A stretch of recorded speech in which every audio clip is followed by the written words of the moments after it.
कहानी का पूरा आनंद लेने के लिए इसके पिछले भाग को सुनना बिल्कुल भी मत भूलिएगा।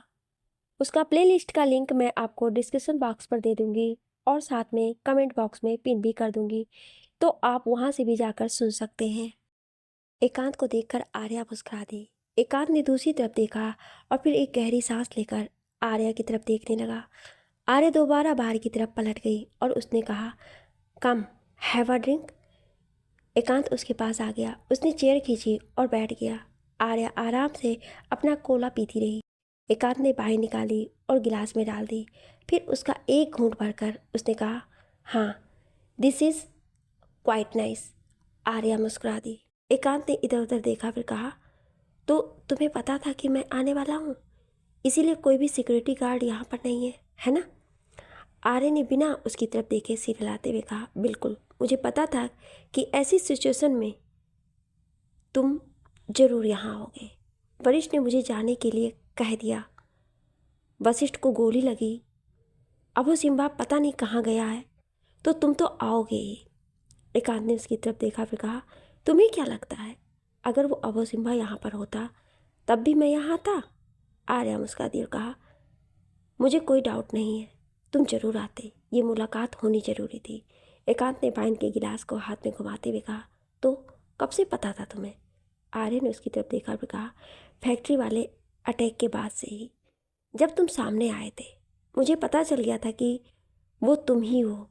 थोड़ा डाउट था, पर जब उस फैक्ट्री में तुम भागे थे तो स्टेयर्स पर तुम्हारे हाथ में चोट लग गई थी। एकांत को याद आने लगा, जब अभो सिम्हा उसके पीछे फैक्ट्री में भाग रहा था तब स्टेयर्स पर उसका हाथ रेलिंग के कोने से छू गया था और हल्की सी खरोच उसे लग गई थी। आर्या भागते हुए रुकी और उसने हल्का सा खून स्टेयर्स पर देखा। फिर वो दोबारा अभो सिम्हा और एकांत के पीछे भाग गई। आर्य ने कहा, तुम डायरेक्ट अधिराज के साथ हमारे घर आ गए। मैंने तुम्हारे हाथ में खरोच देखी, फिर भी मैं यकीन नहीं करना चाहती थी कि तुम वही अटैक करो। एकांत ने उसकी तरफ देखा, फिर कहा, तो फिर कैसे यकीन आया? आर्य ने कहा, डीएनए टेस्ट आजकल कॉमन है। एकांत ने उसकी तरफ हैरानी से देखा। आर्य ने मुस्कुराकर कहा, मैंने अपने कुछ लोगों को वहाँ वापस भेजा था, तुम्हारा खून वहाँ तब भी था। वहाँ से सैंपल कलेक्ट किया गया और जहाँ तुम रेगुलर चेकअप के लिए जाते हो वहाँ से तुम्हारा कंपेयर करने के लिए सैंपल लेना काफ़ी आसान था। एकांत मुस्कुरा दिया, फिर वो हंसने लगा। एकांत ने कहा, वाह, जितना मैंने तुम्हें जाना है और जितना तुम्हारे बारे में पता किया है तुम उससे कहीं ज़्यादा हो Arya. Really I am too impressed. Arya ने उसकी तरफ देखा, फिर कहा, नाउ इट्स योर टर्न एकांत। एकांत ने उसकी तरफ देखा तो आर्य ने कहा, क्यों, वाई? मुझे लगा था कि हम दोस्त हैं एकांत। एकांत ने उसकी बात सुनकर एक गहरी सांस ली। फिर वो उठ खड़ा हुआ। उसने आर्या की तरफ देखा और फिर कहा, आर्या, हम अब भी दोस्त हैं। अगर हम नहीं होते तो मैं अपने रास्ते में आने वाले हर ब्रेकर को हटा देता हूँ। वैसे ही कुछ मैं तुम्हारे साथ भी कर सकता था। आर्या भी उठ खड़ी हुई और उसने कहा, कोशिश तो की थी तुमने, बस तुम कामयाब नहीं हो पाए। एकांत ने मुस्कुरा कर कहा, या तुम्हें सच में लगता है कि अगर मुझे तुम्हें मारना होता तो तुम अभी तक जिंदा होती, या फिर तुम्हारे ये गार्ड मुझे राणा साहब तक पहुंचने से रोक पाते? आर्या ने कहा, ओ अटैक्स, उन्हें कैसे एक्सप्लेन करोगे तुम? एकांत ने कहा, पहला अटैक एलिवेटर, वो तुम्हारे लिए नहीं था, वो वजीर के लिए था। वो हमारे लिए खतरा बन चुका था, इसीलिए उसे ख़त्म करना ज़रूरी था, पर तुम बीच में कूद गई। इसमें मैं कुछ नहीं कर सकता था, पर बाद में पता चला कि वो हमारे खिलाफ नहीं, तुम्हारे खिलाफ काम कर रहा था। आर्या चुपचाप सुनती रही। एकांत ने कहा, राणा साहब के पास आया तो मेरा इरादा उन्हें मारने का नहीं था। हम बस इतना चाहते थे कि तुम कुछ टाइम के लिए बस मेरे बारे में सोचो। जब मैं बिना कोई आवाज़ के तुम्हारे घर में घुस आया तो मेरा दिमाग ख़राब था कि मैं राणा साहब के कमरे में पहुंचकर कोई आवाज़ करता।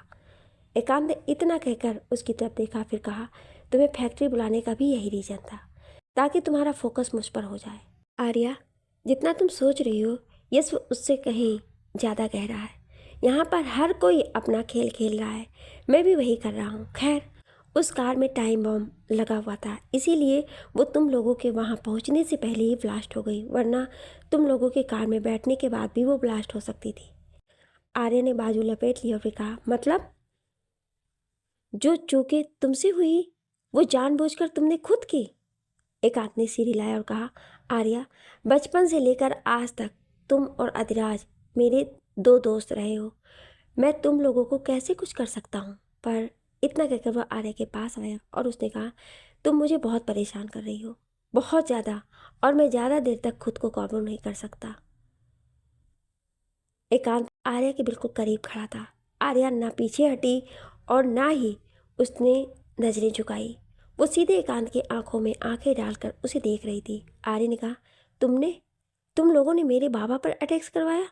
एकांत ने कहा, वो कुछ ऐसा जान गए थे जो उन्हें नहीं जानना चाहिए था आर्या। इसीलिए इसीलिए मैं तुमसे बस यही चाहता हूँ कि रुक जाओ, वरना मैं भी उन लोगों को नहीं रोक पाऊंगा। आर्या ने उसकी तरफ देखा फिर कहा, मैं रुकने वालों में से नहीं हूँ एकांत, ये बात तुम भी जानते हो। मुझे बस यही जानना है कि जो हुआ वो क्यों हुआ। एकांत ने दोनों हाथों से उसका चेहरा पकड़ लिया और फिर उसने कहा, आर्या, तुम अगर ये सब जान गई तो तुम्हारे साथ भी वही होगा जो तुम्हारी आई और तुम्हारे बाबा के साथ हुआ। इसीलिए सुनो मेरी बात, सब खत्म करो और मेडिकल हाउस और सिक्योरिटी पर से अपना कब्जा छोड़ दो, वरना सब खत्म हो जाएगा। इससे पहले कि आर्या कुछ कहती, अधिराज झटके से दरवाज़ा खोलकर अंदर आया। वो एकांत को देखकर चौंक गया। एकांत ने उसकी तरफ देखा, फिर एक गहरी सांस ली। अधिराज ने कहा, एकांत, तुम यहाँ पर क्या कर रहे हो? एकांत ने उसे घूर कर देखा। वजीर चुपचाप वरिष्ठ की तरफ देख रहा था और वरिष्ठ सामने बैठा हुआ था। वजीर ने कहा, तो तुम्हारे कहने का मतलब है कि अनिकेत हमें धोखा दे रहा है? वरिष्ठ ने कहा, अगर मुझ पर भरोसा नहीं है तो सरकार की कंपनी के स्टॉक चेक कर लो। जब से अनिकेत दादा ने कंपनी ज्वाइन की है तब से लेकर अब तक स्टॉक बढ़े हैं या घटे हैं? वजीर ने सरकार की तरफ देखा। सरकार ने कहा, मतलब वो उस आर्या के साथ मिला हुआ है। वरिष्ठ ने चिढ़कर कहा, एक ही बात कितनी बार दोहराने के लिए कहोगे तुम मुझे? उसने बाबा यानी कि राणा साहब को बस पहले बता दिया था कि तुम उसे अप्रोच कर रहे हो। राणा साहब ने ही उसे यहाँ पर भेजा था और राणा साहब के अटैक के बाद आर्या ने उसे तुम लोगों के साथ रहने के लिए कहा। वजीर मुस्कुरा दिया। सरकार ने कहा, तुम्हें हंसी आ रही है? वजीर ने कहा, ये लड़की इतनी भी आसानी से हाथ नहीं आने वाली है। ये सुनिंदा से भी कहीं ज़्यादा शातिर है। इतने दिन से ये तुम लोगों को बेवकूफ़ बना रही है और तुम लोग बन रहे हो। वाह! सरकार ने कहा, उसकी तारीफ करना बंद करो। ये अनिकेत, इसे तो मैं छोड़ूंगा नहीं। वजीर ने वरिष्ठ की तरफ देखा, फिर कहा, तुम क्या चाहते हो? मुझे तो अपने 22 सालों का बदला लेना है, पर तुम क्यों आए हो? वरिष्ठ ने कहा, क्योंकि मैं अपने भाई को अपनी माँ और अपने पापा की तरह मरते हुए नहीं देख सकता। उसे आर्या की वजह से गोली लगी है और मेरे पापा ने राणा साहब को बचाने के लिए अपनी जान दे दी। अब बहुत हुआ, अब मेरा परिवार और ज़्यादा कुर्बानी नहीं देगा। वजीर ने कहा, और वशिष्ठ, उसका क्या? वो होश में आएगा तब क्या कहोगे? वरिष्ठ ने कहा, तब तक तो हम शायद आर्या का किस्सा ख़त्म कर चुके होंगे। बाकी मैं उसे संभाल लूँगा। और हाँ, मेरी एक और शर्त है। वजीर ने उसकी तरफ देखा तो वरिष्ठ ने कहा, मुझे एसआर चाहिए, पूरा का पूरा। सरकार ने कहा, मिल जाएगा, पर तुम हमें उसका इस्तेमाल करने दोगे? डील? वरिष्ठ ने कहा, डील। वजीर मुस्कुरा दिया। उसने कहा, लगता है कि ये कहानी बहुत जल्द ख़त्म होने वाली है। वरिष्ठ, सरकार और वजीर बाहर आ गए। सरकार ने वरिष्ठ से हाथ मिलाया और वजीर को लेकर चला गया। वरिष्ठ ने मुड़कर देखा तो सामने आदित्य और मलिक खड़े थे। वरिष्ठ ने एक गहरी सांस ली, फिर कहा, तुम लोग मुझे ऐसे क्यों देख रहे हो? आदित्य ने कहा, वरिष्ठ सर, आप भी आखिरकार हार मान ही गए, है ना? वरिष्ठ ने उसकी तरफ देखा तो आदित्य ने कहा, मैंने आपसे कुछ नहीं कहा, हमेशा सही वक्त का इंतज़ार करती रही, पर मुझे नहीं पता था कि मैं आपसे ये बात किस तरह करूँगी। वरिष्ठ ने एकदम से कहा, अदिति? आदित्य ने वरिष्ठ को टोकते हुए कहा, वरिष्ठ सर, मुझे खुद पर शर्म आती है कि मैंने आप जैसे इंसान से प्यार किया। आप चाहे कुछ कहें, पर मैंने देखा है आर्या हमेशा आपके साथ खड़ी रही है। उसने कभी आपको छोटा नहीं समझा। जब भी किसी ने पूछा तो उन्होंने कहा कि वो भाई हैं मेरे। राणा सर की डांट आपके साथ मिलकर खाई और आपने क्या किया?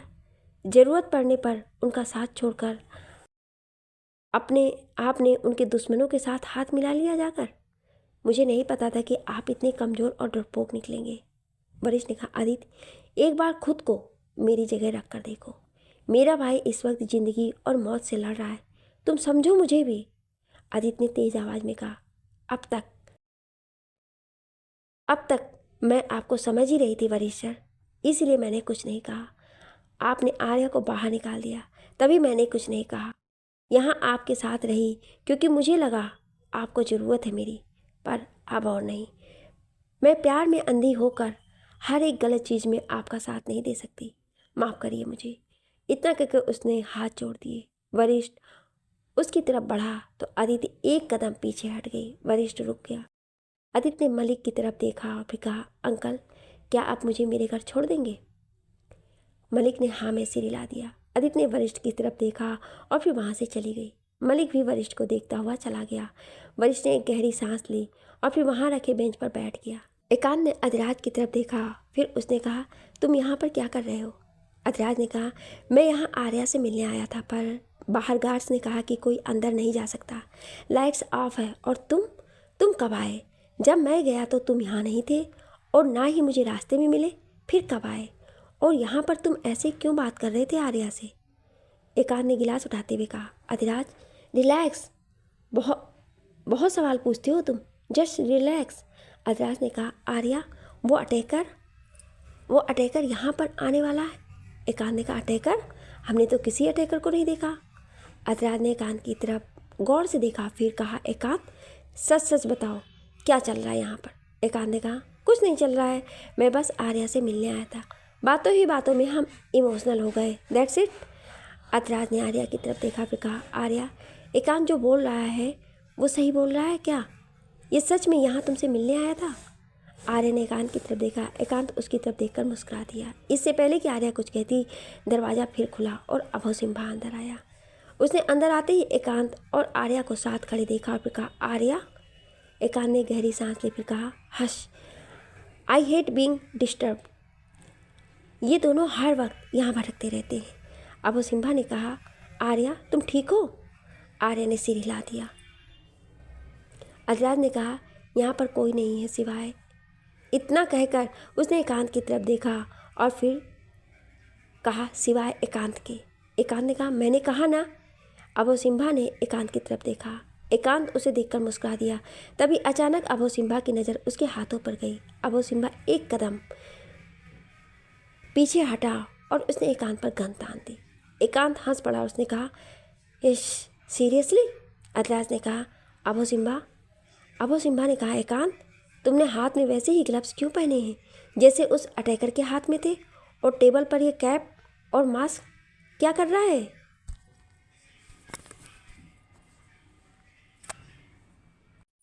अधिराज ने एकांत के हाथ और टेबल पर देखा और उसने भी हैरानी से कहा, एकांत? आर्या एक कदम आगे बढ़ी और कहने लगी, अभय सिम्हा मेरी बात तो सुनो तुम। उसके कहते कहते ही एकांत ने उसके गले में बाजू डाल दी और उसकी कनपट्टी पर गन रख दी। अधिराज और अभय सिम्हा दोनों चौंक गए। उन दोनों ने एकदम से साथ में कहा, आर्या? एकांत ने अपनी पकड़ को कसते हुए कहा, वहीं खड़े रहो, वहीं, वरना तुम जानते नहीं हो कि मैं क्या क्या कर सकता हूँ। अधिराज ने तेज आवाज़ में कहा, पागल हो गए क्या? एकांत क्या कर रहा है? एकांत ने कहा, मैं जो कर रहा हूँ वो इस वक्त बिल्कुल सही है और गलती तुम दोनों की है।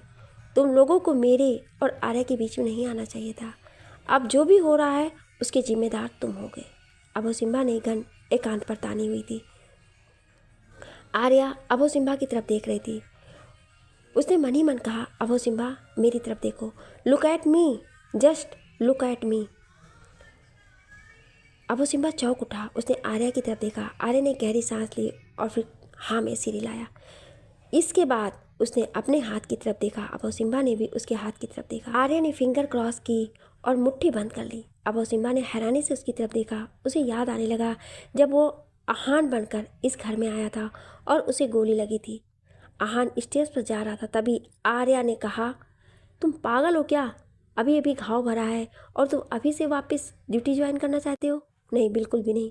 आहान ने कहा, मैं बिल्कुल ठीक हूँ, don't worry, I can handle it. Arya ने कहा, ठीक है, पर मेरी तरफ देखो। इतना कहकर उसने हाथ आगे किया और फिर फिंगर क्रॉस करके मुट्ठी बंद कर ली। आहान ने कहा, ये क्या था? आर्य ने कहा, ये हम तीनों का मतलब मेरा, वरिष्ठ और वशिष्ठ का सीक्रेट कोड है। इसका मतलब है कि सब ठीक है, पर तुम जहाँ पर हो वहीं रुक जाओ। तो जब भी मैं ये इशारा करूँ तो तुम समझ जाना कि सब सही हो रहा है और वहीं पर रुक जाना, ओके। आहान मुस्कुरा दिया। अब वो सिम्बा यादों से बाहर आया। उसने आर्या की तरफ देखा तो आर्या ने हाँ में सिर हिला दिया।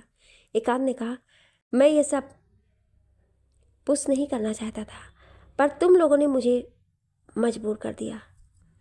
खैर, मैं अब आर्या को लेकर जा रहा हूँ। गॉड्स को बुलाने और पीछे आने से पहले सोच लेना कि क्या होगा इसका। इतना कहकर एकांत पीछे हटने लगा।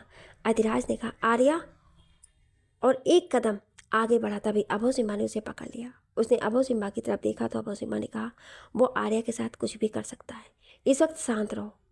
एकांत आर्या को लेकर पीछे हटने लगा। अधिराज और अभो सिम्बा वहीं खड़े रहे। एकांत आर्या को लेकर पीछे आ गया। उसने वहाँ कार खड़ी की थी। एकांत ने आर्या से कहा, मैं ये सब इतनी जल्दी नहीं करना चाहता था, पर तुमने मजबूर कर दिया। इतना कहकर उसने जेब से कुछ निकाला। आर्या ने कहा, एकांत तुम। उसके कहते कहते एकांत ने उसके नाक पर रुमाल रख दिया। आर्या बेहोश होकर झूल गई। तभी अभो सिम्बा और अधिराज बाहर आ गए। एकांत ने आर्या को कार की पिछली सीट पर डाला और फिर उन दोनों की तरफ देखकर कार में बैठकर चला गया। अधिराज ने कहा, आर्या, और वो आगे बढ़ा, पर अभो सिम्बा ने उसका हाथ पकड़ लिया। अधिराज ने उसकी तरफ देखा, फिर कहा, क्या कर रहे हो तुम, पागल हो गए हो क्या? अभो सिम्बा ने कहा, शांत हो जाओ, आर्या खुद उसके साथ गई है। अधिराज ने हैरानी से उसकी तरफ देखा। सरकार और वजीर आराम से अपने घर में बैठे हुए थे। सरकार ने कहा, बॉस ने कहा है कि अनिकेत की वो देख लेंगे, हमें चिंता करने की ज़रूरत नहीं है। वजीर ने कहा, एक लड़की ने सबको बेवकूफ़ बना कर रखा हुआ है। सरकार कुछ कहता उससे पहले ही उसके फ़ोन बज उठा। उसने फ़ोन की तरफ देखा तो वो कांप उठा। वजीर ने कहा, क्या हुआ? सरकार ने कहा, उसे चुप रहने को कहा और फिर फ़ोन उठाकर कहा, एकांत। एकांत तेजी से कार चलाता हुआ कहने लगा, सब के सब बिल्डिंग में पहुंचो, आज हमारा फाइनल प्लान एग्जीक्यूट होगा। सरकार ने चौंक कर कहा, आज? पर बॉस ने। एकांत चीखते हुए कहने लगा, जो मैं कह रहा हूँ वो करो, समझे तुम? इतना कहकर उसने फ़ोन पटक दिया। वजीर ने सरकार की तरफ देखा, फिर कहा, क्या हुआ? सरकार ने कहा, आज हंगामा होने वाला है, हमें वरिष्ठ को बुलाना होगा। वजीर हैरानी से उसकी तरफ देखने लगा। अधिराज और अभो सिम्बा कार की टेक लगाकर खड़े थे। अधिराज ने एक गहरी सांस ली और फिर कहा, तो तुम्हारे कहने का मतलब है कि आर्या खुद उसके साथ गई? अभो सिम्बा ने बिना उसकी तरफ देखे हाँ में सिर हिला दिया। अधिराज ने कहा, तुम्हें कैसे पता चला? अभो सिम्बा ने एक गहरी सांस ली, फिर कहा, आर्या ने कहा। अधिराज ने कहा, कब कहा? कब, कैसे, कहाँ? अभो सिम्बा ने कहा, तुम नहीं समझोगे। अधिराज ने कहा, और अब हम यहाँ पर क्या कर रहे हैं? अभो सिम्बा ने कहा, इंतज़ार। अधिराज ने कहा, किसका, किस बात का? अभो सिम्बा ने कहा, पता नहीं, पर हमें इंतज़ार करना होगा। अधिराज ने कहा, अभो सिम्बा, तुम पागल हो चुके हो। अभो सिम्बा कुछ कहता तभी उसका फ़ोन बज उठा। उसने फ़ोन की तरफ देखा और फिर वो मुस्कुरा दिया। उसने फ़ोन को अधिराज को दिखाते हुए कहा, मैंने कहा था ना, आर्या इतनी आसानी से किसी के हाथ नहीं आती। अधिराज ने फ़ोन की स्क्रीन की तरफ देखा तो वो चौंक उठा। अधिराज ने कहा, ये तो अभो सिम्बा ने फ़ोन को जेब में डाला और फिर कहा, लेट्स गो, हमें चलना होगा। अधिराज हैरान परेशान सा कार में सिर हिलाते हुए बैठ गया। अभो सिम्बा भी कार में बैठ गया। अधिराज ने कुछ सोचते हुए अपनी सीट बेल्ट पहन ली। अभो सिम्बा ने भी सीट बेल्ट पहनी और फिर उसने अधिराज की तरफ देखा। फिर वो मुस्कुरा दिया और उसने कार आगे बढ़ा दी। आर्या को होश आया तो उसकी आंखों में अभी भी भार पड़ रहा था। उसका सिर भी बहुत भारी था। फिर उसे याद आया कि एकांत ने क्या किया था। उसने बड़ी मुश्किल से आंखें खोली तो उसने एक खाली अपार्टमेंट के बड़े से खाली हॉल के बीचों बीच खुद को पाया। वो कुर्सी पर बैठी हुई थी। उसके ठीक सामने एक कांच का मेज़ था और सामने एक बड़ा सा काला सोफा। उसने इधर उधर देखा तो सामने शीशे की दीवारें थीं। उन्हीं एक दीवार के सामने खड़ा था एकांत मित्तल। उसके हाथ में कॉफ़ी का काला मग था और वो शहर की रोशनियों को घूर रहा था। उसकी पीठ थी आर्या की तरफ। आर्या ने हिलने की कोशिश की तो उसे महसूस हुआ कि जिस कुर्सी पर वो बैठी थी उस कुर्सी के पीछे की तरफ उसके हाथ बंधे हुए थे, उसके पैर भी बंधे पड़े थे। आर्या ने हाथों को खोलने की कोशिश की। एकांत ने बिना पीछे देखे कहा, कोई फ़ायदा नहीं है। आर्या रुक गई और उसने एकांत की तरफ देखा। एकांत पलट गया। वो आर्या को देखकर मुस्कुरा दिया। फिर वो आर्या की तरफ आया। उसने मग टेबल पर रखा और खुद सोफे पर बैठ गया। आर्या उसकी तरफ देखती रही और फिर वो मुस्कुरा दी। एकांत ने उसकी तरफ देखा और फिर कहा, तुम मुस्कुरा रही हो, कमाल है। मुझे लगा था कि तुम कुछ करने की कोशिश करोगी, धमकियाँ दोगी, पर तुम मुस्कुरा रही हो। आर्या ने उसकी तरफ देखा, फिर कहा, क्यों? धमकियों को सुनना चाहते थे? एकांत ने गहरी सांस ली और फिर पीछे सोफे पर पसर गया। उसने कहा, तुम्हारी धमकियों और गुस्से से मुझे डर नहीं लगता। पर इतना कहकर वो सीधा होकर बैठ गया और उसने कहा, ये जो तुम्हारी चुप्पी और मुस्कान है, ये बहुत खतरनाक है। आर्या हंस दी। फिर उसने इधर उधर देखा और फिर कहा, मैं जिंदा हूँ मतलब? तुम्हारा एंड प्लान मुझे मारने का नहीं था। एकांत ने उसकी तरफ देखा, फिर कहा, तुम्हें मारना ही होता तो हमारे पास कई मौके थे। हम चाहते तो उस अबू सिम्बा के हाथों भी तुम्हें मरवा सकते थे, पर हम तुम्हें कभी मारना ही नहीं चाहते थे। हालांकि हमने सोचा था कि अपने डैड के कोमा में जाने के बाद तुम कुछ हमारे काम आओगी, पर तुम तो अपने बाबा से भी 2 कदम आगे निकली। कभी कभी तो मुझे इतना स्ट्रगल करना पड़ा तुम्हें जिंदा रखने के लिए। कि आर्य ने उसकी आंखों में सीधा देखकर कहा, क्यों? क्यों बचा रहे थे? एकांत ने मुस्कुरा कर कहा, वही रीजन था जो अधिराज के पास था तुम्हें बचाने का। तुम मेरी इकलौती दोस्त थी आर्या, मेरी पहली और आखिरी। मैं किसी भी कीमत पर अपनी सबसे अच्छी दोस्त को खोना नहीं चाहता था। पहले तो मुझे लगा था कि अधिराज डबल गेम खेल रहा है तुम्हारे साथ, पर नहीं, वो तुम्हें हमसे बचाने के लिए हमारे साथ ही डबल गेम खेल रहा था। आर्या चुप कर गई, उसने कुछ नहीं कहा। एकांत ने कहा, हम अपना मेन प्लान अभी एग्जीक्यूट नहीं करने वाले थे, पर आर्य ने उसे टोकते हुए कहा, पर मेरी वजह से करना पड़ा, क्योंकि तुम्हें सोचा नहीं था कि मुझे पता होगा कि अटैकर तुम हो। एकांत ने कुछ पल उसे देखा, फिर कहा, यार तुम कैसे इतनी समझदार हो? अब कैसे नहीं किसी को तुम पर प्यार आएगा, बोलो? आर्या ने इधर उधर देखा, फिर कहा, बाकी के लोग कहाँ हैं तुम्हारे? एकांत ने फिर से कॉफ़ी का मग उठा लिया और फिर चुपचाप कॉफ़ी पीने लगा। आर्या उसे देखती रही और फिर वो भी चुप हो गई। उसे पता था कि एकांत जवाब नहीं देगा। एकांत ने कॉफ़ी ख़त्म की, फिर उसने टाइम देखा तो उन्हें उस जगह पहुँचे हुए 2 घंटे हो चुके थे। उसने आर्या की तरफ देखा, आर्या उसी की तरफ देख रही थी। एकांत ने कहा, कुछ खाओगी? हालांकि खाना मेरे हाथ से पड़ेगा, सॉरी, पर तुम्हारे हाथ खोलने का रिस्क नहीं ले सकता मैं। आर्या ने कहा, इसकी ज़रूरत नहीं पड़ेगी। इतना कहकर आर्या ने अपने हाथ आगे किए और रस्सी एकांत के पास फेंक दी। फिर उसने आराम से अपने पैरों की रस्सी खोली और वो उठ खड़ी हुई। एकांत ने उसकी तरफ देखा, फिर वो हंस पड़ा। आर्या ने उसकी तरफ देखा, फिर एक जोरदार की अंगड़ाई ली। एकांत ने कहा, तुम्हें सच में लगता है कि तुम यहाँ से भाग सकती हो? आर्या मुस्कुरा दी और उसने कहा, भागने की बात की भी किसने है? इतना कहकर वो आगे बढ़ी। उसने एकांत को क्रॉस किया और आराम से सोफे पर बैठ गई। फिर उसने एकांत की तरफ देखकर कहा, किस लिए? क्यों कर रहे हो सब?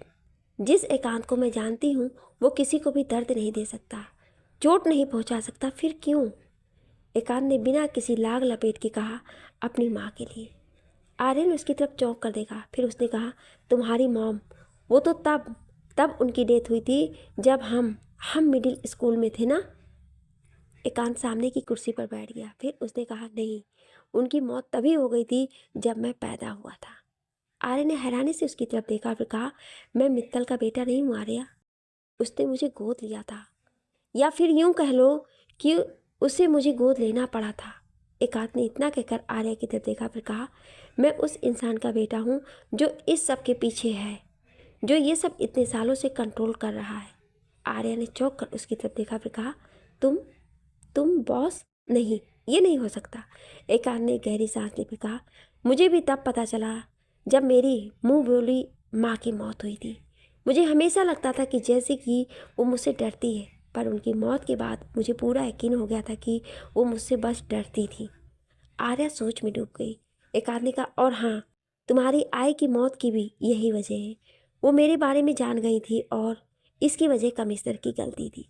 तुम्हारी आई ने एक बात जानी और फिर वो सारी बातों के पीछे पड़ गई, इसलिए उन्हें रास्ते से हटाना पड़ा। इतना कहकर एकांत ने आर्या की तरफ देखा। आर्या की आंखों में कोई भाव नहीं था। आर्या ने गहरी सांस ली, फिर कहा, तो मेरी आई की मौत की वजह तुम थे? एकांत ने कहा, नायक की मौत और तुम्हारे बाबा का कोमा में जाना, वो भी मेरी वजह से था। आर्या उठ खड़ी हुई, उसने एकांत की तरफ देखा। एकांत मुस्कुरा दिया।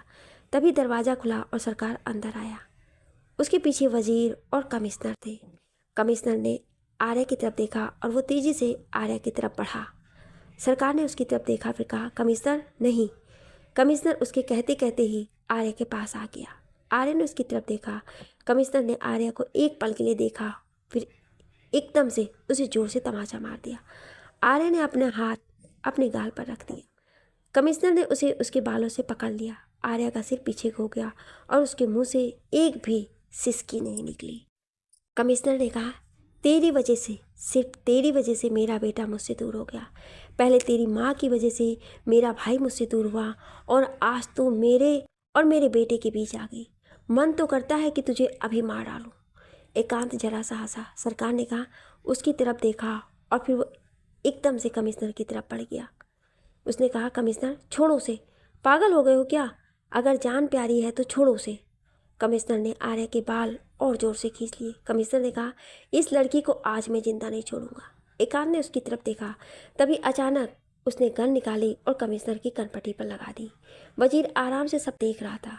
एकांत ने कमिश्नर से कहा, तुम्हारे पास 3 सेकंड है, उसे छोड़ो वरना गोली चलाने में मुझे 3 सेकंड भी नहीं लगेंगे। कमिश्नर ने कहा, पर एकांत ने कहा, 1 2। उसके 2 गिनते ही कमिश्नर ने आर्या को छोड़ दिया। एकांत ने उसकी तरफ देखा और फिर कहा, तुम्हारे हाथ खुले हैं ना, फाइट बैक कर सकती हो तुम।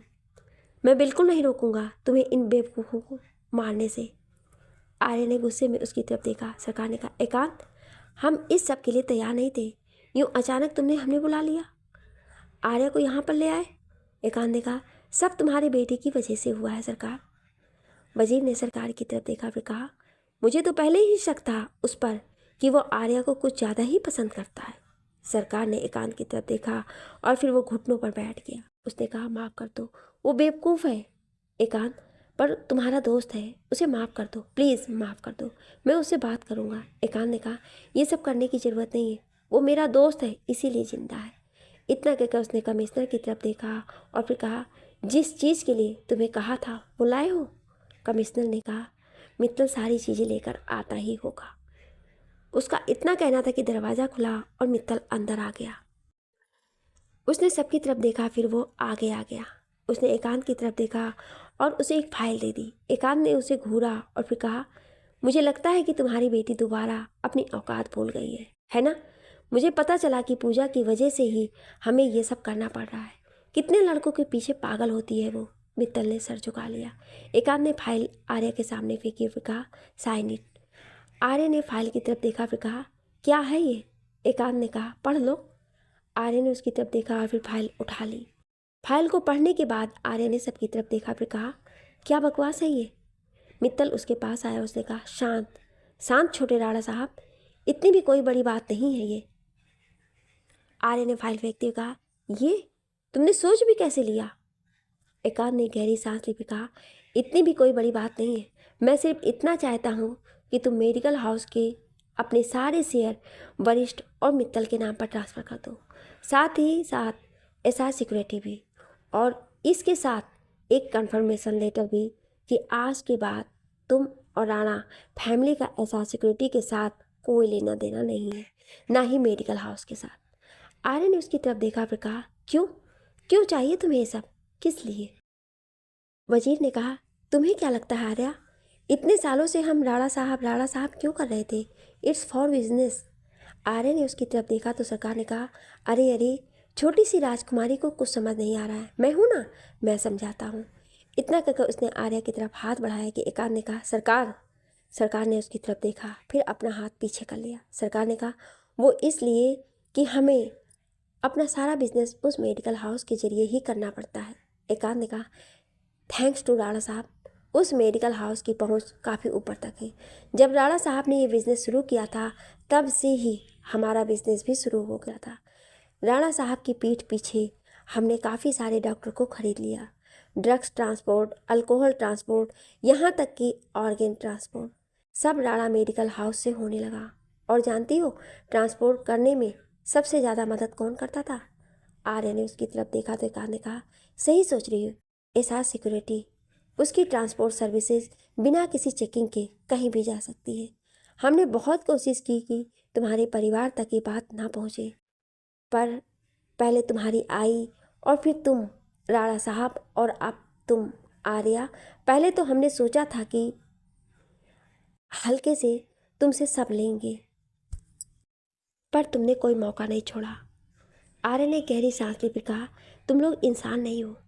कमिश्नर ने कहा, हमें इंसान होने का सर्टिफिकेट तुमसे लेने का शौक नहीं है, साइन करो चुपचाप। आर्य ने उसकी तरफ देखा तो एकांत ने कहा, चिंता मत करो, साइन करने के बाद तुम्हारा क्या होगा। इतना कहकर उसने मित्तल की तरफ देखा। मित्तल ने तुरंत एक लिफाफा एकांत के हाथ में दे दिया।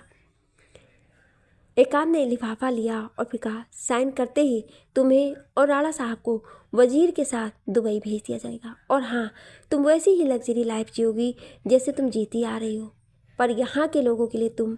इतना कहकर एकांत ने अपनी गर्दन पर हाथ फिराया। आर्य ने कहा, तो इतने सालों से तुम ये सब काम चुपके से करते रहे, ताकि अगर कोई प्रॉब्लम भी आती है तो राणा फैमिली पर ब्लेम आए, तुम लोगों पर नहीं।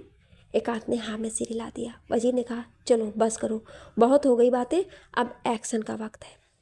आर्य ने सबकी तरफ देखा, फिर कहा, और अगर मैं साइन ना करूँ तो मार डालोगे मुझे। एकांत मुस्कुरा दिया। उसने कहा, मुझे पता है तुम्हें अपनी जान की परवाह नहीं है, पर जिसकी है वो चीज़ हमारे पास है। इतना कहकर उसने आवाज़ लगाई, वरिष्ठ। वरिष्ठ बाहर आ गया। उसने अनिकेत को कॉलर से पकड़ा हुआ था। अनिकेत खून से लथपथ हो चुका था। अनिकेत के मुंह से भी खून निकल रहा था। वरिष्ठ ने उसे लाकर पटक दिया। अनिकेत घुटनों के बल गिर गया।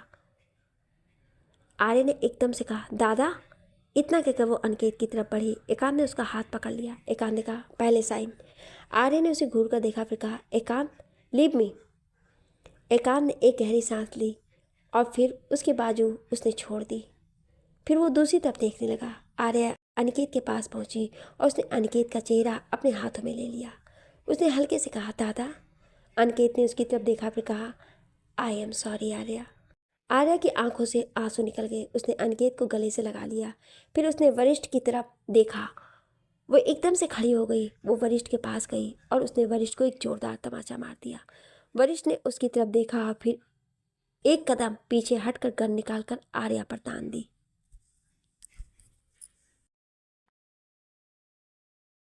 आर्या ने एकदम से कहा, वरिष्ठ।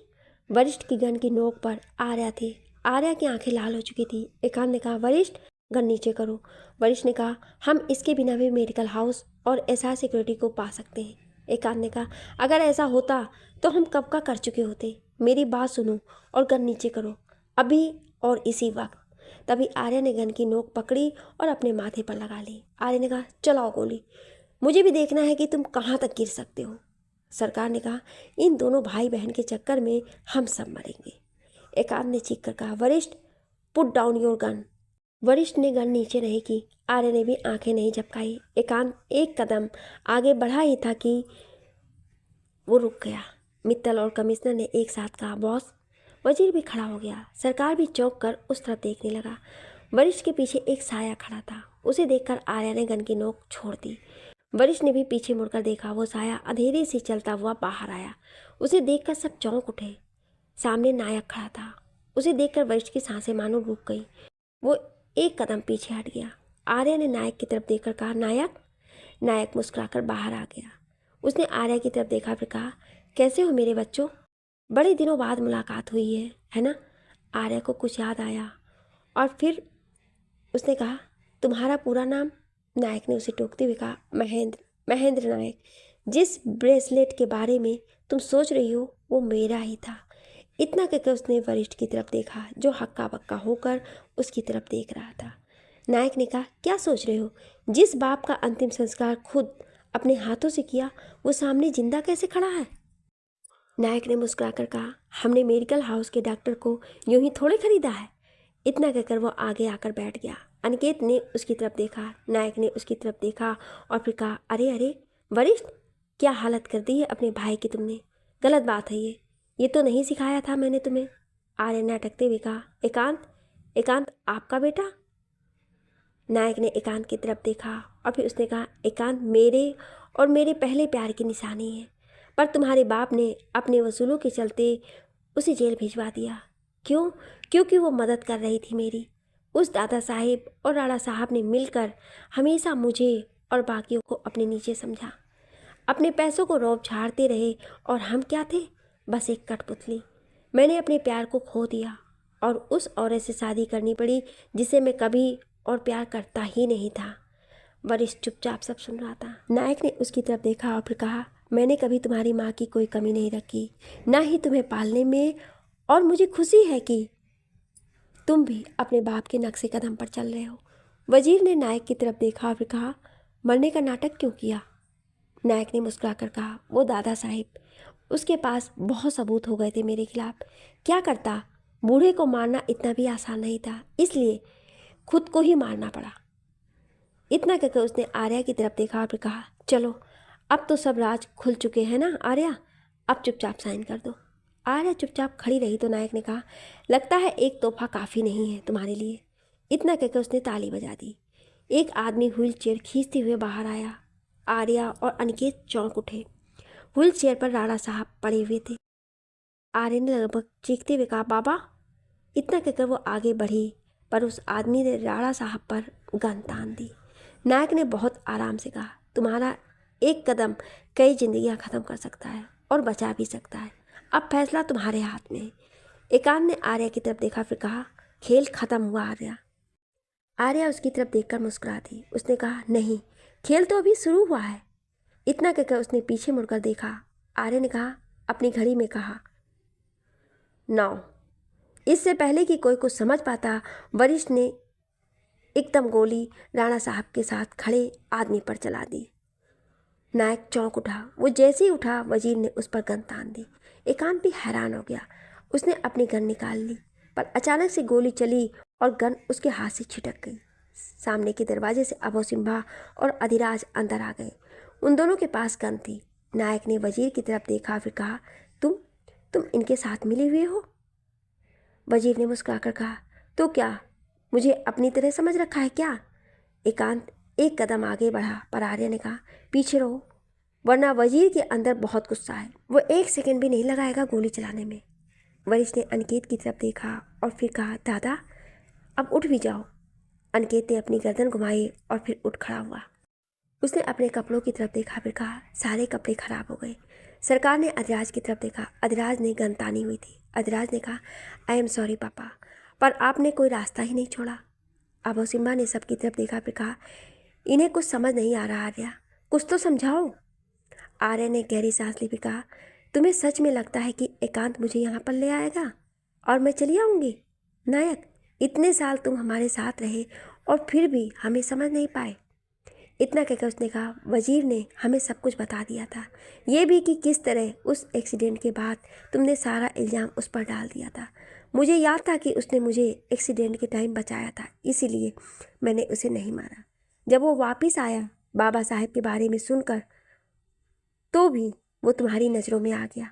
उसके बाद वजीर को मैंने ही भगाकर सरकार के पास भेजा। सरकार ने हैरानी से सबकी तरफ देखा तो अधिराज ने कहा, ऐसे मत देखिए, आप सबसे इजी टारगेट हैं। आर्या ने आगे कहा, इस कहानी को ख़त्म करना बहुत मुश्किल था। हमें पता था कि तुम ऐसे बाहर नहीं आओगे, कुछ बड़ा दाना फेंकना पड़ेगा।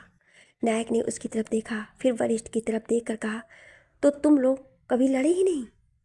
वरिष्ठ ने कहा, मुझे आपको जिंदा देखकर कोई हैरानी नहीं हुई। मैं और आर्या शुरू से जानते थे कि आप जिंदा हैं। अनिकेत और आर्या के अलावा सब चौंक उठे।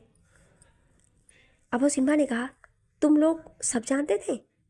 आर्या ने कहा, अधिराज ने जब हमें पेन ड्राइव के बारे में बताया, तब मेरे दिमाग में एक आइडिया आया। मैं जानती थी कि सरकार वरिष्ठ और वशिष्ठ को मेरे खिलाफ करने की कोशिश कर रहा था, इसीलिए। इतना कहकर वो अधिराज की तरफ मुड़ी और उसने कहा, जब तुमने पेन ड्राइव के बारे में बताते वक्त हमारे घर में ऑडियो ब्लूटूथ डाला था, मैंने देख लिया था। अधिराज चौंक उठा। इतना कहकर वो अबू सिम्बा की तरफ मुड़ी और उसने कहा, तुम्हें भी पिलर के पीछे छिपते हुए देख लिया था। और फिर उसने याद किया, आर्या ने अधिराज को ऑडियो ब्लूटूथ डालते हुए देख लिया। अधिराज चला गया। आर्या ने अबू सिम्बा को पिलर के पीछे छुपते हुए देख लिया। वशिष्ठ ने कहा, आप क्या करें? आर्या ने एकदम से फ़ोन लिया। उसने जल्दी से कुछ टाइप किया और दोनों भाइयों को दिखाया। उसने लिखा था, अधिराज ऑडियो ब्लूटूथ डाल गया है और अबू सिम्बा पिलर के पीछे है। दोनों भाई चौंक उठे और चुप हो गए। आर्या ने फिर कुछ लिखा और अपने भाइयों को दिखाया। उसने लिखा था, वरिष्ठ पेन ड्राइव को लाने के लिए मना करो, कहो कि खतरा है बहुत। वरिष्ठ ने सिर हिलाया और पेन ड्राइव लाने के लिए मना कर दिया। उसके बाद तीनों भाई बहन अपने कमरे में चले गए। वहाँ पहुँचकर आर्य ने वजीर को फ़ोन लगाया। वजीर के फ़ोन उठाते ही आर्य ने कहा, मुझे आपकी मदद चाहिए। वजीर ने कहा, प्लान तैयार है। आर्य ने कहा, हाँ, बस वरिष्ठ और वशिष्ठ को मनाना है। वजीर ने कहा, ठीक है, मुझे बता देना। आर्य ने फ़ोन काटा और दोनों भाइयों को डेन में आने का मैसेज किया। कुछ देर बाद तीनों भाई बहन डेन में बैठ गए थे। वरिष्ठ ने कहा, तो प्लान के मुताबिक तुम पेन ड्राइव लेने जाओगी जहाँ वशिष्ठ को गोली लगेगी और इस बात पर हम दोनों का झगड़ा होगा।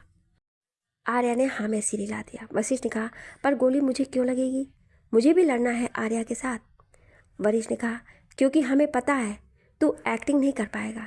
लड़ते वक्त या तो हंस देगा या कुछ और ही बोल देगा। आर्या ने उन दोनों की तरफ देखा और कहा, तुम लोग ठीक तो रहोगे ना? आई मीन एंड है इस कहानी का, और नायक चाहे जो भी है वो पापा हैं तुम लोगों के। वशिष्ठ ने कहा, और कातिल भी। इतने लोगों को मार चुके हैं, अब बस हुआ आर्या।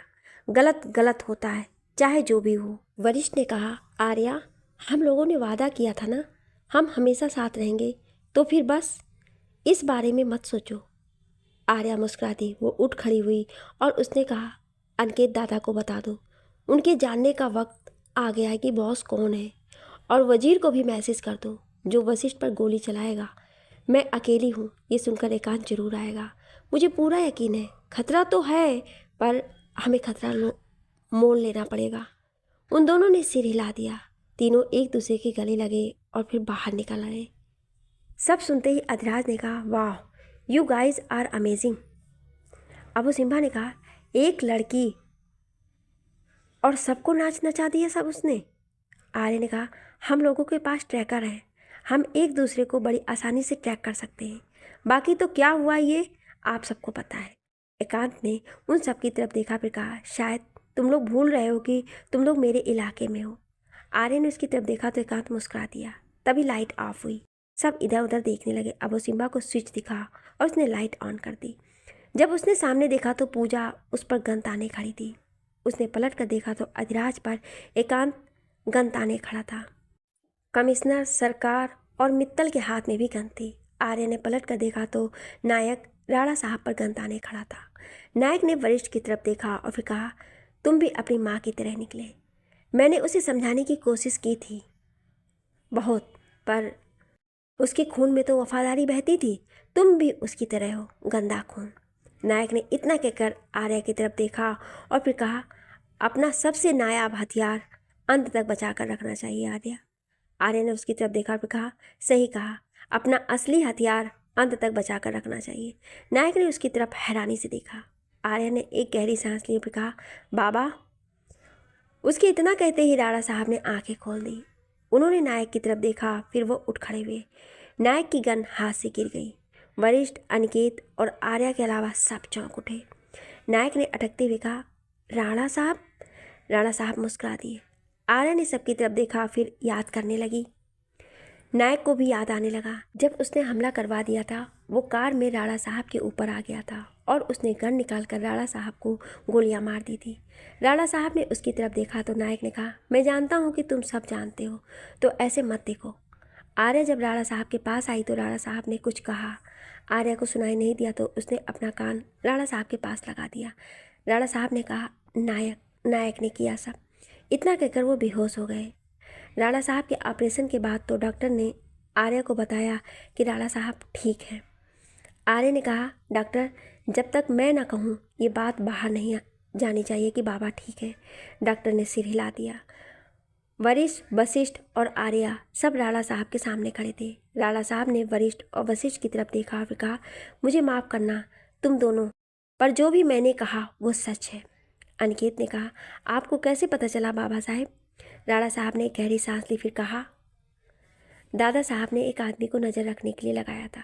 नायक ने उस आदमी को दादा साहब के घर पर देख लिया। मैं सब जान पाता, इससे पहले ही नायक जान गया कि हमें शक हो चुका है। वरिष्ठ ने सिर झुकाकर कहा, हम आपसे माफ़ी मांगते हैं बाबा साहब, हम ऐसे इंसान के बच्चे हैं। राणा साहब ने कहा, इसमें तुम लोगों की कोई गलती नहीं है, पर अब मैं चुप नहीं रहूँगा। अब मैं नायक को ढूंढ कर रहूँगा। आर्या ने एकदम से कहा, नहीं, आप कुछ नहीं करेंगे। सबने उसकी तरफ देखा तो आर्या ने कहा, आपकी हालत ख़राब है, ये सुनकर आपके दुश्मन खुलकर सामने आएंगे। दादा को तो मैं सरकार के पीछे लगा ही चुकी हूँ, बाकियों को बिल से निकालने का यही सही मौका है बाबा। राणा साहब ने कहा, करना क्या चाहती हो तुम? आर्या ने कहा, जब तक कि मैं ना कहूँ तब तक आप कोमा में हैं, आप कुछ नहीं करेंगे। दादा साहब को भी मैं मना लूँगी, अब उनकी लड़ाई उन्हीं के तरीके से लड़ी जाएगी। इतना कहकर आर्या ने सबकी तरफ देखा। आर्या अपनी यादों से बाहर आई। राणा साहब ने नायक की तरफ देखा और कहा, मैं सच में तुम्हें अपना भाई मानता था नायक। नायक एक कदम पीछे हटा। उसने कहा, पर मैं नहीं मानता। इतना कहकर उसने एकदम से गन उठानी चाहिए। आर्या ने एकदम से ये देखा और गन को किक मार दी। गन मित्तल के पास जाकर रुक गई। उसने गन उठानी चाहिए, पर तभी अभय सिम्हा ने एकदम से पूजा को धक्का दिया और सोफे पर से कूदकर मित्तल पर कूद गया। मित्तल एक तरफ गिर गया। एकांत ने अभय सिम्हा पर गोली चलानी चाहिए, पर अधिराज ने उसके हाथ पर एक जोरदार किक मार दी। एकांत की गन नीचे गिर गई। कमिश्नर ने भी मौका देखा, पर इससे पहले कि वरिष्ठ ने गोली चला दी। गोली कमिश्नर के कंधे पर जा गिरी। उसके हाथ से गन छूट गई। आर्या ने एकदम से गन उठानी चाहिए। पूजा की नज़र आर्या पर पड़ी। उसने आर्या को निशाना बनाया। एकांत की नज़र पूजा पर पड़ी। उसने एकदम से पूजा पर गोली चला दी। पूजा ने भी जो गोली चला दी, एकांत की गोली पूजा को जा लगी। पूजा की गोली वहां से भाग रहे सरकार को जा लगी। मित्तल ने पूजा को गिरते हुए देखा। उसने अभय सिम्हा को धक्का दिया और फिर उसने एकांत पर गोली चला दी। गोली एकांत के सीने में जा लगी और वो आर्या की बाहों में जा गिरा। नायक ने पड़ी हुई गन उठाई और मित्तल पर ताबड़तोड़ फायरिंग कर दी। फिर उसने बाकी सब पर गन तान दी, पर तभी धमाका हुआ और दरवाज़ा खुला। हाथ पर प्लास्टर बांधे वशिष्ठ, प्रथम और अद्विक दरवाजे पर थे। उनके साथ कमांडो थे। उन्होंने एकदम से नायक को दबोच लिया। नायक चीखने लगा, छोड़ो मुझे, मैं नहीं हार सकता, कभी भी नहीं, छोड़ो।